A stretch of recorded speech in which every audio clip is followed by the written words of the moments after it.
warnings could be a nice way to segue into today's lecture. So this is Math 150, Lecture 21. And so what I want to do is I want to continue talking about applications of what we're doing. Why are we spending so much time learning calculus? What can you do with calculus? And so I'll be doing a lot of the applications more on the Calc 1, 2 side with a little bit of Calc 3 thrown in. And as you do more and more stuff, you can do more interesting applications. This will also give us an opportunity to talk a little bit about linear algebra. Some of linear algebra you should have seen in high school in Algebra 2, or maybe pre-calculus. It is a very natural class to take after Math 150, and we are close to the time of year when you should be thinking about what might you want to do and why. Why do you want to learn linear algebra?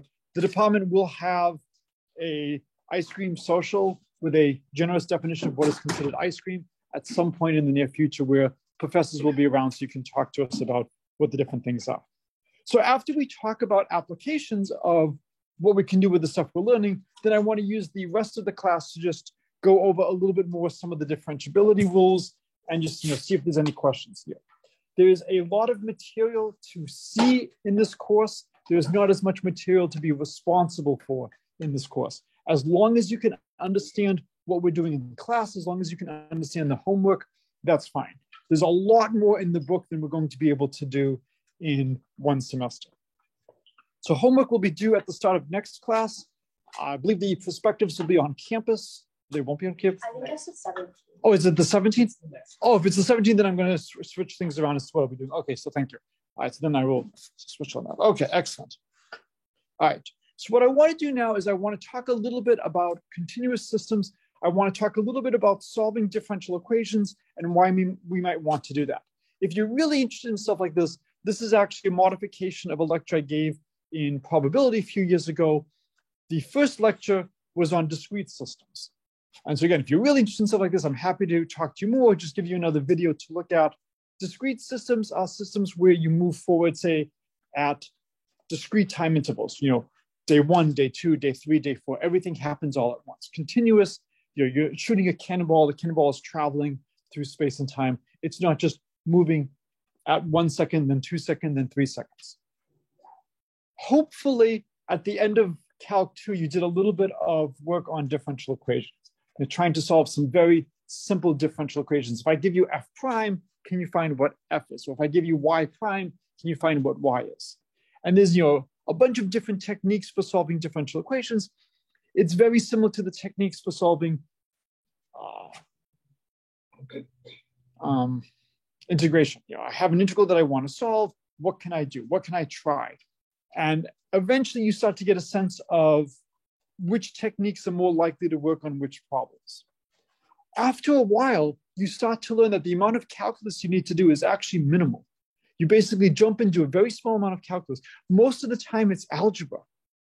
It's algebra setting things up. And we'll see that again later when we get to Lagrange multipliers. So I think we have one person here who's potentially econ, is that right? Yes. So we'll do Lagrange multipliers to try to figure out how do you optimize certain things. This is a huge, huge subject in economics. The amount of calculus is very small. The amount of algebra that you need to do is enormous. And that's the real difficulty of the subject, is actually solving the equations that arise. The calculus is used to get you there. Okay, so there's a lot of different differential equations we can study. Differential equations are hopefully hopefully describing the real world and talking about how things evolve. So I think we have a lot of physics people here. So one of the most famous physics equations is Newton's second law. Force is equal to mass times acceleration. Acceleration is the derivative of velocity. Velocity is the derivative of distance. So it's actually a second order differential equation. And if we can solve that, we can describe how particles work, how particles evolve. So imagine I give you the differential equation f prime of x equals a times f of x with some initial conditions. So I tell you at time 0, the value is c, and I want to know what function satisfies this. And if I take the special case when a equals 1, this is hopefully something you've seen before. I want a function that's equal to its own derivative. Oh, that's the exponential function. E to the x is its own derivative. So if I want however, the function equals c at time 0, I realize, oh, wait, it's not just e to the x that equals its own derivative. 3 times e to the x equals its own derivative. And 17 e to the x equals its own derivative. So in fact, there are infinitely many functions that equal their own derivative. The one that we commonly think about is e to the x, but I can multiply it by any constant and it's still going to be true. What constant should I multiply by? Well, I want at time 0 to get back c. So if I multiply by c, when I put in x equals 0, I'll just get c now. So this is the solution when a equals 1. If I want to solve the more general case, if I just put in e to the ax, when I take a derivative, a comes down. And you can see that this will give me a function which is a times, its derivative is a times itself. Okay? So this is an extremely useful function to work with. A lot of things are described by this. If a is greater than 0, what can you tell me about the value of the function as x gets larger and larger and larger? So if a is positive, what's happening?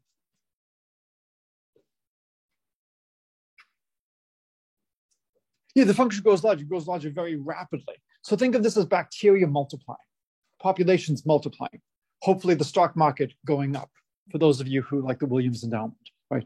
Something like that. If a is positive, things are getting larger as time passes. What if a is negative? What's happening as time goes on?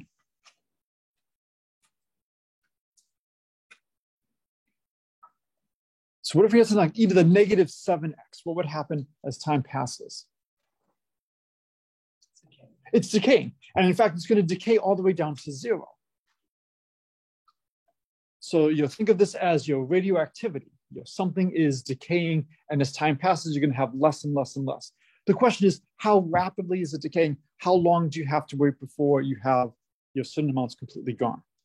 Okay, so what if I gave you something a little bit more interesting? What if I gave you a differential equation involving 2 derivatives? I want f double prime of x is a constant times f prime plus a constant times f of x. So this is the next simplest equation. And I could give you one involving 3, involving 4, involving 5. It turns out there's an entire theory to solve a lot of differential equations. If they're in one variable, we often can do a lot. As you start to get more and more variables and more derivatives, it gets much, much harder. There are analogs of this where rather than doing differential equations where you have things moving continuously in time, you can look at discrete analogs. So I'm not going to go into it, but if you've ever seen the Fibonacci numbers, out of curiosity, who here has seen the Fibonacci's? All right. I am happy to say I am actually the president-elect of the Fibonacci Association. So if you have any Fibonacci needs, please let me know. We will make sure they are met. So the Fibonacci numbers are defined with some initial conditions, either 0, 1, 1, 1, or 1, 2. There's proponents for all 3. And then when you get large, each Fibonacci number is the sum of the previous 2. So 2, 3, 5, 8. Your 8 is 5 plus 3. Then 13 is 8 plus 5. So you have basically fn plus 2 is fn plus 1 plus fn. It's a discrete process relating to the 2 previous steps. If I want to try to solve something like this, one of the best ways to solve something in mathematics is the method of divine inspiration. It seems somewhat appropriate to be doing this during Passover right now. The way divine inspiration works is you appeal to the Almighty and you write down the answer. And then you see that it works. What is the problem with the method of divine inspiration?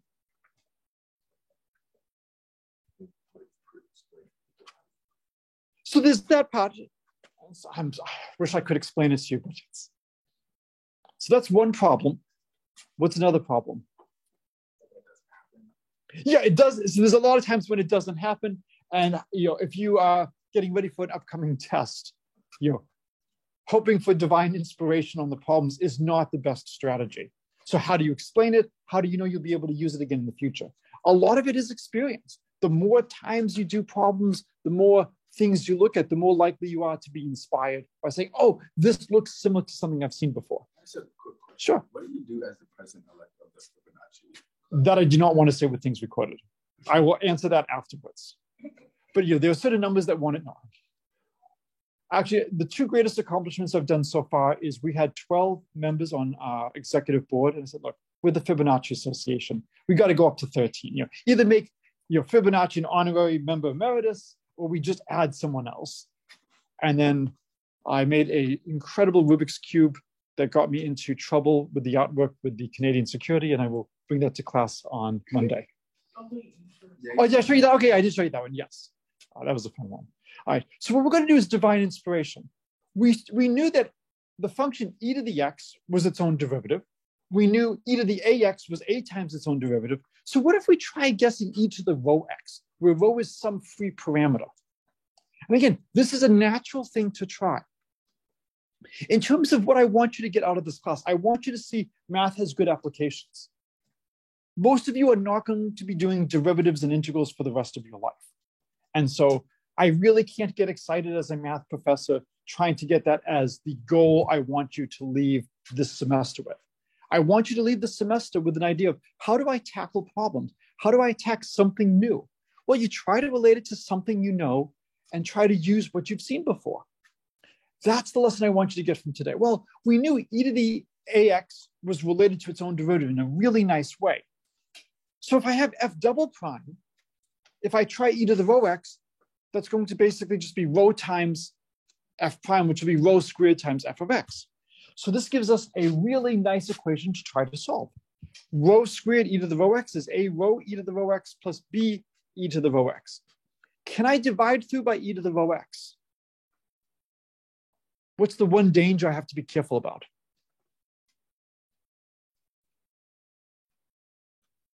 When do you have to be careful about dividing? What do you have to be careful about? Yes? Yes, you can't divide by 0, but I'm exponentiating. The exponential of any number can't be 0. So I can divide by e to the rho x, and I get what's called a characteristic equation to solve. Rho squared minus a rho minus b equals 0. This is a quadratic. I'm just using the letter rho rather than the letter x, but this is a quadratic. You know how to solve the quadratic. How could you solve it? What method could you use? Quadratic formula. You might be able to just look at this and see the factorization in your head, but worst case, just use the quadratic formula. We have an explicit way to solve that. There is a generalization, I think we talked about it, the cubic formula, the quartic formula. There is nothing that works for degree 5 and higher that gives you an explicit form of the roots, but there are still roots. We just can't write them down exactly, but we can use Newton's method to find them. So you always want to see how far can I push something. So we can actually solve this. We can find roots rho 1 and rho 2. And it turns out that if I take f of x to be this linear combination, alpha e to the rho 1x plus beta e to the rho 2x, that will be the general solution. So you can go through and you can put in and try to take the derivative and the second derivative, substitute, and you'll see it works out. Alpha and beta are free parameters. If you think about what we did before with f prime of x, I had to give you the initial condition. There's many functions that are equal to their own derivative. Once I specify the value at 0, I now have a unique function. With two derivatives, I need two conditions. I could specify your value at 2 points, or I could specify your location at the start and maybe your speed at the start. And so once I give you some conditions, I can then figure out which alpha and beta work. All right? So these are very nice equations to be able to solve. If I had 3 derivatives, I would end up getting what kind of equation? So if I had 3 variables, if I had up to f triple prime of x, if I had 3 derivatives, instead of a quadratic here, what do you think I would get? Cubic. And if I had 4 derivatives, I would have a quartic. I can solve all stuff like this. Okay. Now, let's make things a little bit more interesting. Let's imagine we have 2 functions, f and g, and they're related. And I have f prime of x is af of x plus bg of x, g prime of x is cf of x plus dg of x. Any potential bio students here?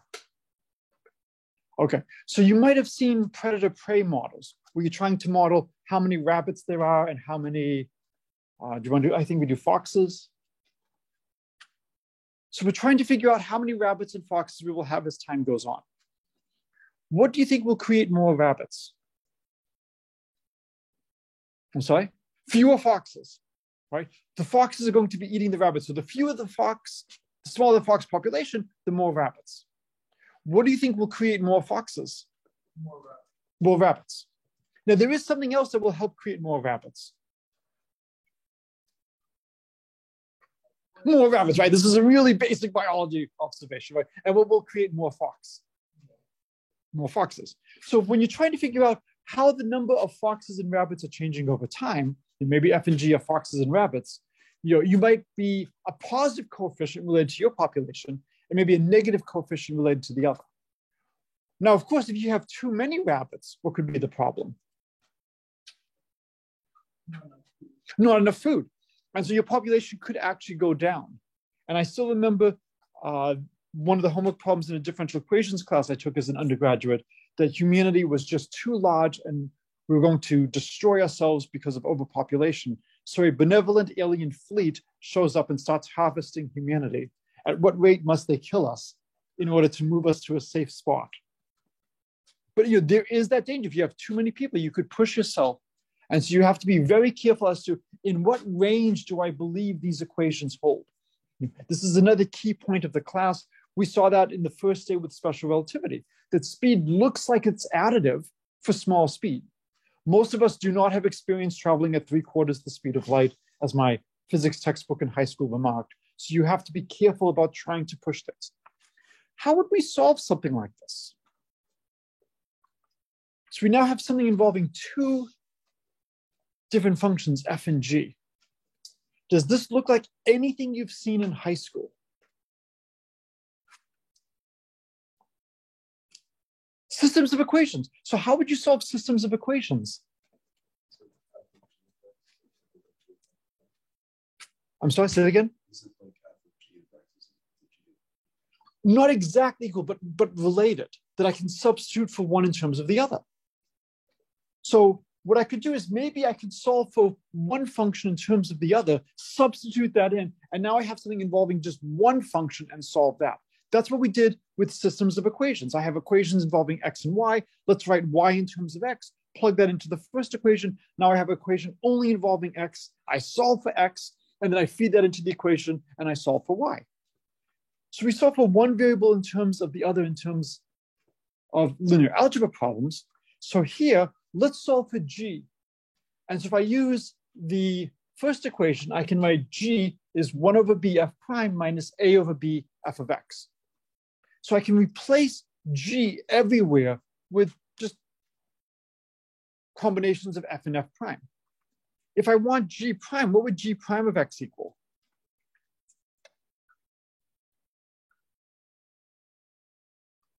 So if g of x is 1 over b f prime minus a over b f of x, what would g prime equal?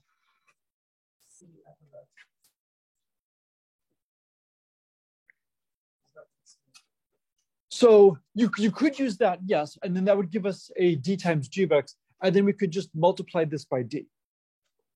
So that's one way to do it, is if I want g prime of x, I could just do it like this. Or if I want g prime of x, I could just take the derivative of this, and I would get 1 over b f double prime of x minus a over b f prime of x. So what I want to do is I want to get an equation that has no g's. I only want to have f's. Well, if I substitute this into the first equation, I'm going to just get back exactly what I started with. I'll just get f of x equals f of x. I have to use both equations. So I use the first equation to write g in terms of f and f prime. Now I take the second equation and I replace g everywhere with combinations of f prime. Now I have a g prime. Well, I can replace g prime with 1 over b f double prime of x minus a over b f prime of x. And so when I do that, I now have an equation that involves only f's.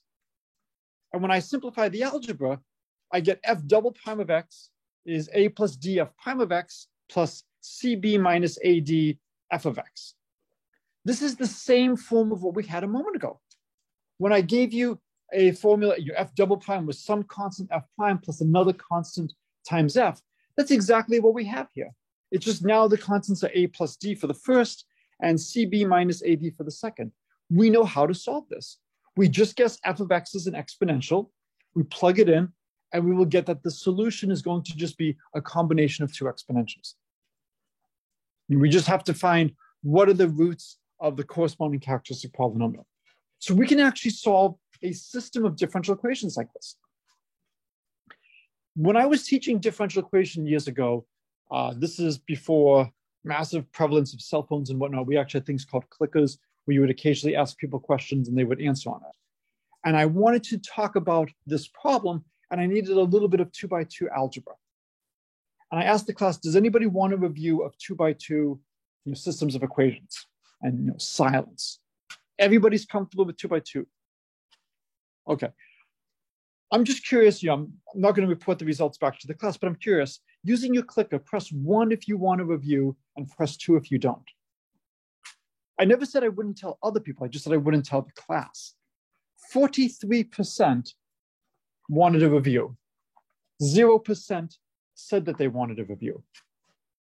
What I want you to get from that is at any point in either this class or other classes, if there's something you don't understand, almost surely someone else in the class doesn't understand and is hoping that you will be the one who will be brave enough to just ask the question.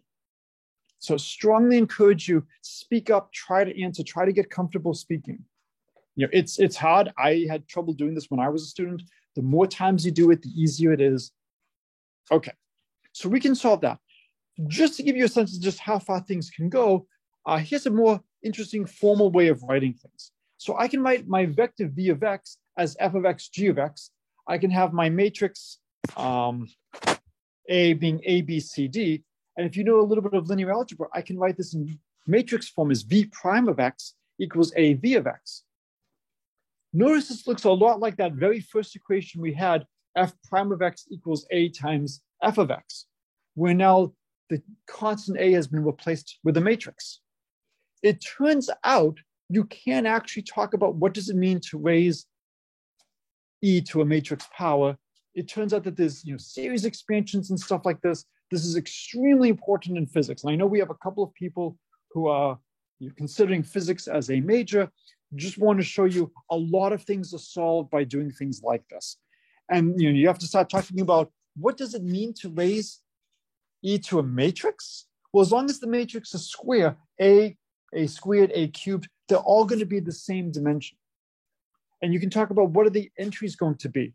Is this sum going to converge? We know e to the 3x, e to the 5x, any number is going to converge for the series expansion of e. We talked about convergence tests for series. You can do similar stuff over here. The subject is a lot worse because 15 times 7 is the same as 7 times 15, right? Multiplication is commutative. For matrices in general, it is not. And so the subject becomes a lot more complicated. But we can justify everything we need to do in this setting. Okay. And so what I want to do now for the last bit of the application lecture is talk about the Battle of Trafalgar. So do we have any history majors or anybody who's familiar with the Battle of Trafalgar? All right. It is one of the most lopsided victories in the history of warfare. So it goes back to the Napoleonic War, the British against France and her allies. To give you a sense of how bad the victory was, the British had more ships after the battle than when the battle started. Think about that. Does this mean that they were actually building ships in the middle of the battle? No. Back then, you could actually seize the enemy ships. You could actually send boarding parties. So the British fleet was actually numerically stronger after the battle than when it began. It completely changed the tide of the war in Europe. There's been numerous leaders over the years who have basically remarked, if they could control the British Channel for 24 hours, they could conquer Britain. And Britain, as an island power, for years depended on its fleets for protection. One of my favorites is before World War I, Churchill was in the Admiralty, and he was about to have a conversation with Parliament over how many dreadnoughts they needed to build to deal with the German threat. And he thought they needed 6, Parliament thought they needed 4. They got together and they discussed the issue. And what do you think they compromised on? 8. After they talked, they realized the threat was much worse than we thought. 6 is not going to be enough. We need to do 8. And so what I want to talk a little bit about is how can we use math to try to analyze your problems such as naval strategy. All right. So 27 British ships of the line led by Admiral Lord Nelson defeated 33 French and Spanish ships of the line under French Admiral, and I will not let you hear my terrible French pronunciation. I can only read French. So when you look at 27 versus 33, they seem like about equal forces, maybe a little bit of advantage to the French and the Spanish. What might you be missing when you just hear the numbers 27 and 33? How many people are on the boats? What else? How many guns do they have? Not all boats are equal. Skill, right? So I am the faculty advisor to the Williams baseball team. I love the baseball team. If the baseball team here has more players than the Boston Red Sox, I'm still going to say the Boston Red Sox will probably win, even though we have more players. Although the way, I mean, it pains me as a Sox fan, but the way the season is going, I'm not so sure. It doesn't necessarily matter what numbers you have. A lot of it matters is what skill you have. Also, a lot of it matters the strategies you have. So, maybe the British sailors are just better sailors in general. One of the big advantages the US had in World War II is a lot of our soldiers were from the farms and they knew how to drive tractors. So in the middle of a battle, if somebody needs to drive a Jeep, yeah, I can drive a Jeep. Whereas for other armies, they did not have that same ability of someone to just step up and take over. So a lot of times, it's interesting which skill sets really matter. So when you see 27 to 33, well, maybe the British sailors are better skilled, and maybe that gives the British an advantage. Maybe the British have ships with better guns and better ranges. That can make a huge difference. In World War II, the Germans built the Bismarck, whose guns, was a battleship, could shoot further than anyone else in the world. And so they could just pick off ships and be out of range of the opposing fire. And so, again, it's not enough to just look at 27 to 30, but 27 to 33 seems roughly comparable. You should not have an overwhelming victory. So we're going to use B of T and R of T to represent two generic forces, blue and red. So I believe when they reenacted the Battle of Trafalgar so that no one's feelings were hurt, they did not say British versus French, Spanish. They just said blue versus red. You could figure out which color was which, but we will say like this, we will say blue is fighting red.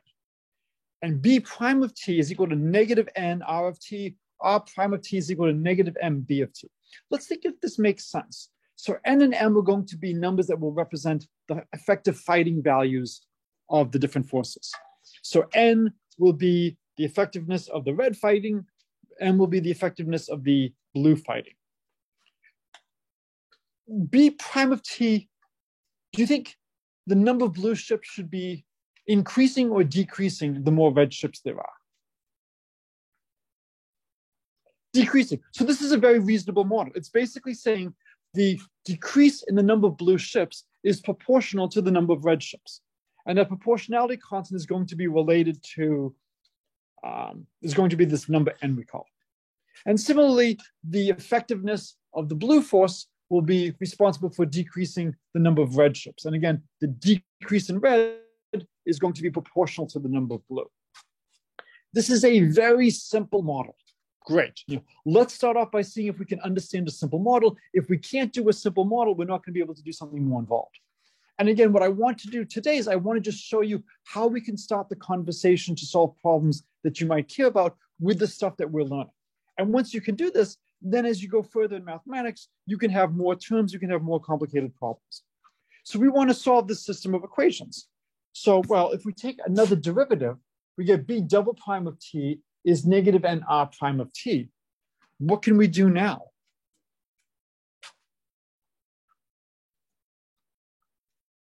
Yes, substitution. And so what would we substitute? With the bottom equation. And so this becomes very similar to what we did before, and we get B double prime of T is just equal to NM times B of T. We can solve this. This is just a very simple second order differential equation. There's actually no B prime term, which makes it even easier. And we can write down what are the solutions for B of t and R of t. And so when you solve it and you go through the equation, it's actually going to be very nice because there's no B prime term. The quadratic that you have to solve is very nice. And I'm going to just write down the answers below. So B of t is going to have some constants, beta 1, beta 2. It's going to have two exponentials, a positive square root of nm and a negative square root of nm. And similarly for red. I claim if you think about this, you can actually tell me the value of beta 1. So this is tough, but if you think about it, there's only one possible value that makes sense for beta 1. What could it be?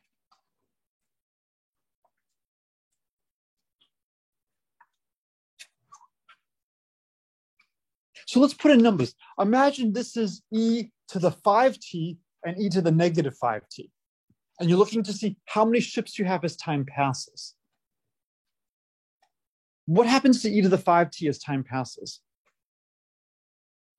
Increases. What happens to e to the negative 5t as time passes? Decreases. Which do you think is going to, what can you tell me about beta 1?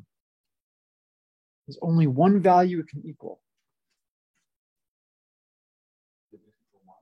Well, if it equals 1, then as time goes further and further and further, which is going to matter, e to the 5t or e to the negative 5t? When t gets really, really large, e to the 5t goes to infinity, e to the negative 5t goes to 0. So if t is really large, which term matters, e to the 5t or e to the negative 5t? Okay, so if beta equals 1, you're saying as time passes, the number of ships we have is going to be like e to the 5t. It's going to exponentially grow. So what might you think the answer would be? Not 1. Well, if it's negative, then you would have negative numbers of ships. But as time goes on, more So, ship time. 0. The only thing that makes sense is beta 1 has to be 0.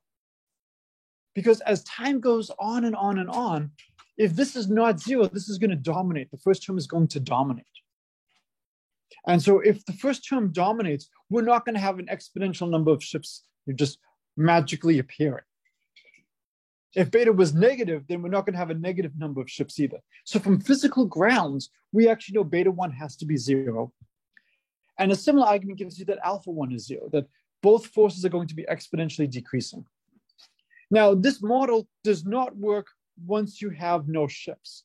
You could formally just keep going on and say, okay, now at this point, blue has negative 5 ships, and we're going to see what happens. Well, if blue has negative 5 ships, what's going to happen to the number of red ships if the number of blue ships is negative?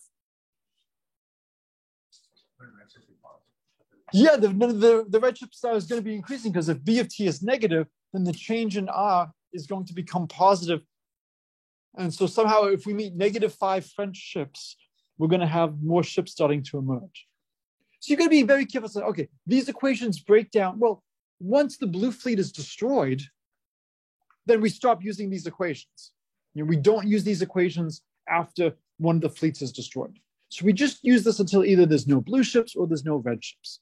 And then once that happens, then we stop. Okay. Now what's interesting is if you look at the ratio of B prime of t over B of t, it's the same as R prime of t over R of t. Oh crap, it doesn't really show on the bottom here.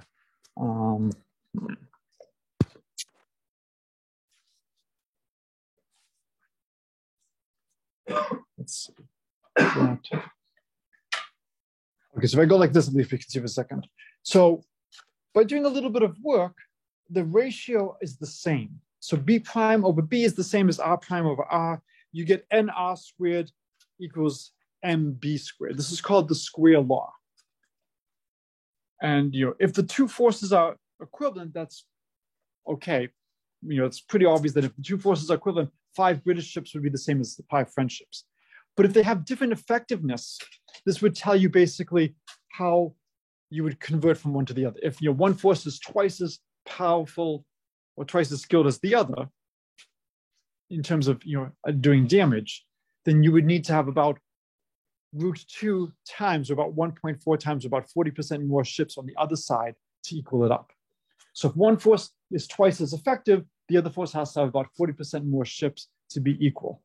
And this gives you a rough way of just converting between different fleet sizes and effectiveness. All right. So Nelson was outnumbered. He had fewer ships than his opponents. How can he win? And so this was his strategy. So he split his fleet into two parts, and he attacked the combined, Franco-Spanish Armada. And the idea was most of his ships were to attack a good chunk of the French-Spanish fleet, and then a smaller part of his ships were to just do a delaying action and keep a bunch of the French-Spanish ships out of the battle. And then once his first main fleet won their battle, then they would swing back to the other one and help out. And the idea was to try to exploit having more ships attacking fewer ships and do this twice. So in each battle, you'll expect to have numbers going down. Again, I just want you to get this at just the highest level. So the original plan, I think it was slightly different than this, was splitting into three parts, 16, 16, and 8, and then trying to split the 46 ships that they were opposing him in different ways. Now, I do not believe Nelson and his staff were solving differential equations, but they had some instinctive knowledge of, how to try to split things. And what they did was actually not so bad in terms of, looking at the equations, remembering, of course, that these equations are not necessarily the most accurate. And so if you assumed that the ships had roughly the same ability, the strength of the, forces that he was facing was 46 squared, he had 40 squared, so the balance in favor of the enemy was a little bit higher.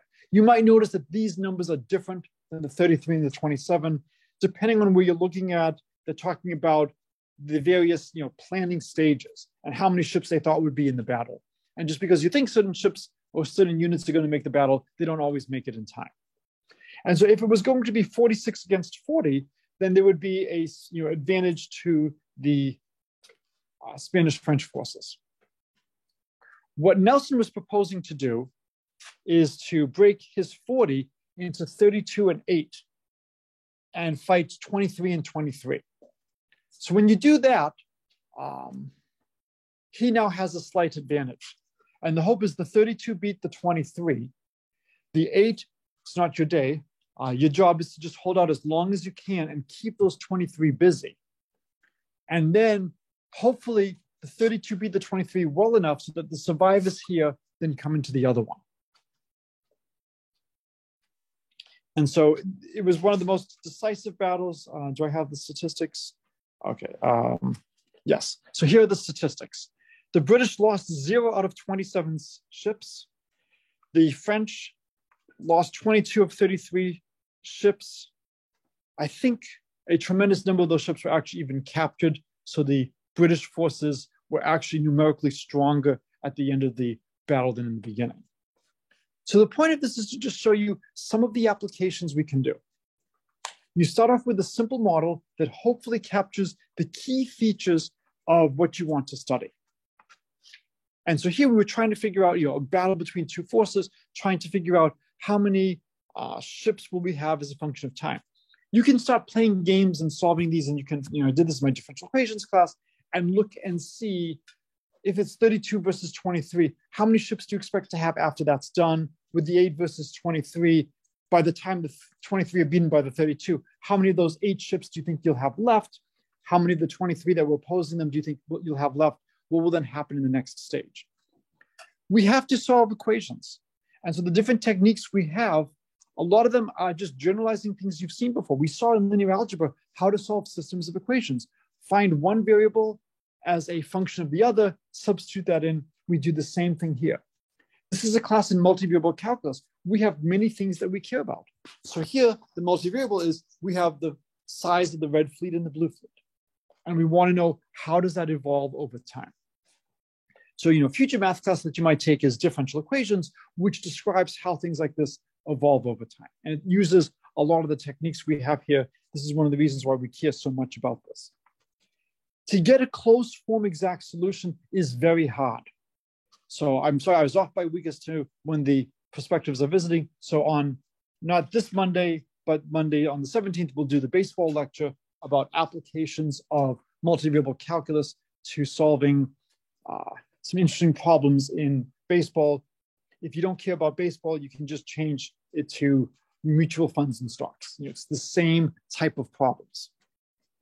But the goal is, can you get a nice closed form answer? We were very lucky here that we were able to get an answer involving the effectiveness of the two fleets, the N and the M. We had an explicit formula for our solution. In general, life is too complicated. If you're taking economics and you want to try to model something like the US economy and you want to know, should we have the Fed raise the interest rates yet again? We are concerned about inflation. We're also concerned about bank failures. If we do raise, how much should we raise? These are very hard equations to solve where we don't have a nice magical formula where you can just plug everything in and see what will happen. We have models where we try to guess, but they're often extremely complicated. We don't have closed form answers. We often have to resort to doing lots of simulations. So we're very fortunate when we have a situation where we can write down something in closed form. So this part of the semester, we're working on differentiation. Differentiation we can do. We can always find derivatives. When we finish differentiation, we then pivot to integration. And in general, integration is extremely hard. We are not going to have nice closed form answers for most integrals. And that's going to be very hard to then try to extrapolate and predict what's going on without resorting to numerical simulations.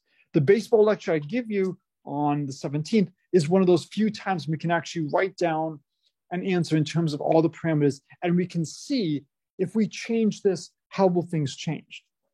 That's what we want to do right now. If we change the interest rate by another 25 basis points, how is that going to affect the economy? How is that going to affect inflation? How is it going to affect the banking industry?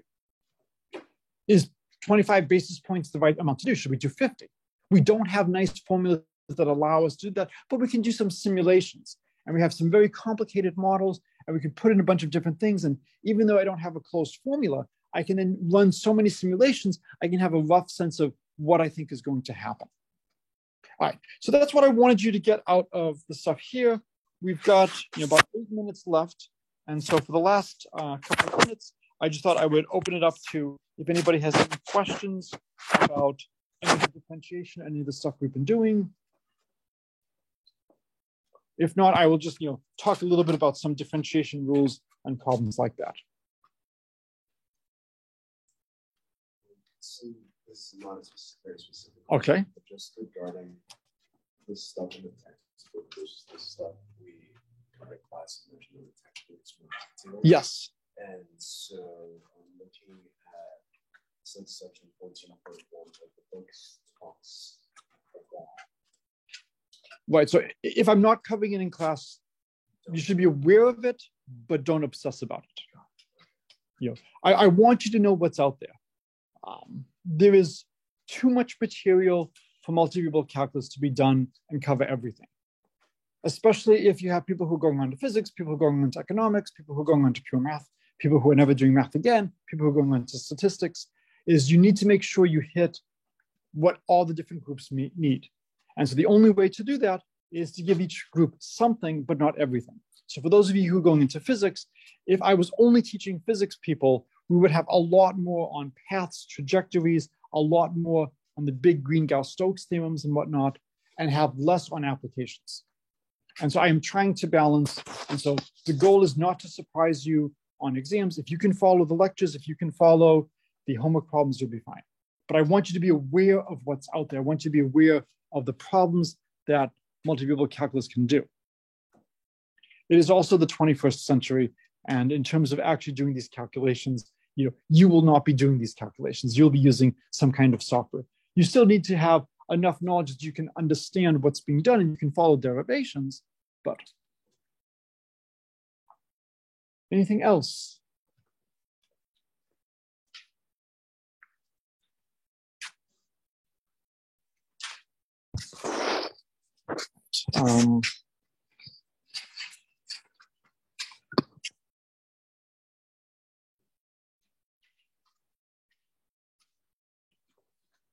And so everybody's comfortable so far with all the material we've seen up till now.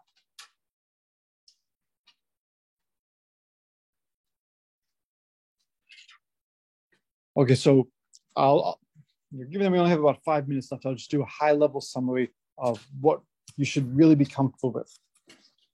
We were talking about paths in the last lecture.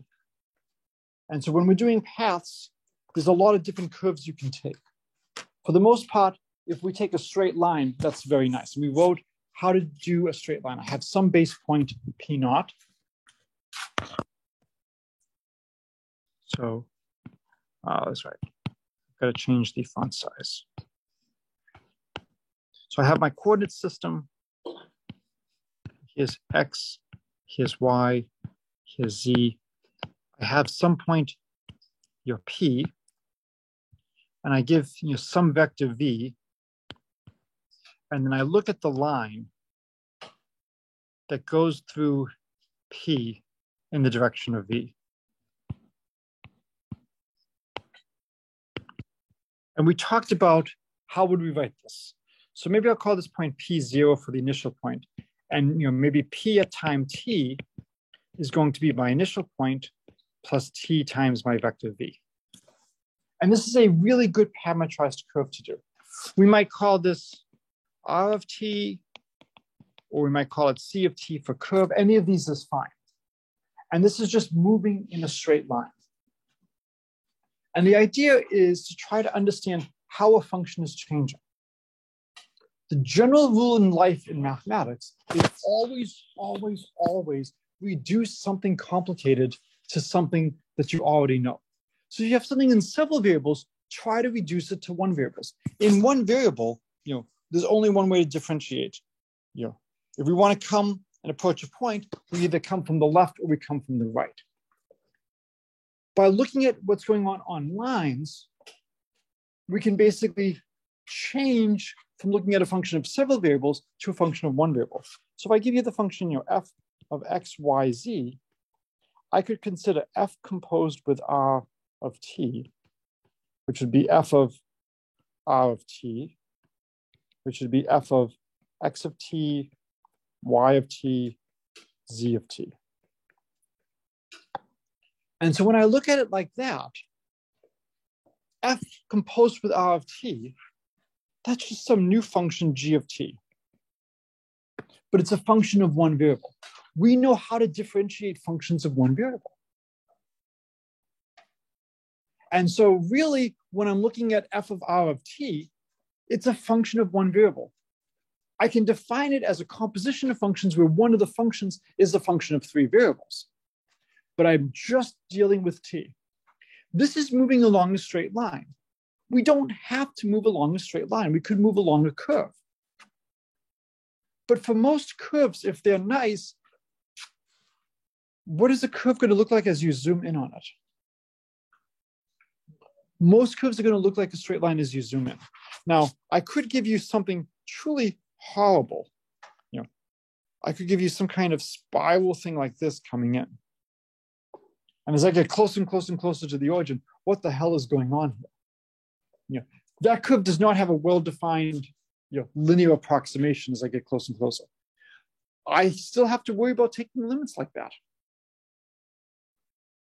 But if I have something nice and I'm coming along a nice curve, most nice curves are eventually going to look like locally.